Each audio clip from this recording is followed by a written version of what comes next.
Check பண்ணிவிட்டு உங்களுக்கு கூப்பிடவா? Okay sir, okay. இது அப்புறம் அந்த டேக்ஸுக்கு கேட்டிங்கல்ல, அதான் அதுக்காக தான் நான் நேற்று நேரில் வரலாமே இருந்தேன். அதான் ஒன்றுமே இல்லை சார். அது என்ன விஷயம்னா, நீங்கள் இப்போ வாங்குறது எல்லாமே 12% வாங்குறீங்க. நம்ம ஆரம்பத்துலேருந்து கொடுக்குறது 6% கொடுக்குறோம். அதனால தான் உங்களுக்கு அந்த வித்தியாசம் வருது. என்னென்னா இப்போ நம்ம உங்களுக்கு நம்பர் 1 நம்பர் 2 2 பில்லும் ஒரே அமௌண்ட் வரணும்ல. அதான்.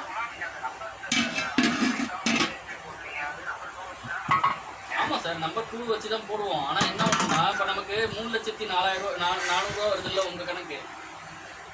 அது இப்போ செலவு இதெல்லாம் சேர்த்து ஒரு 3,02,000 வருது. அதுக்கு 12% சேர்க்கும் போது 36,000 வரும்.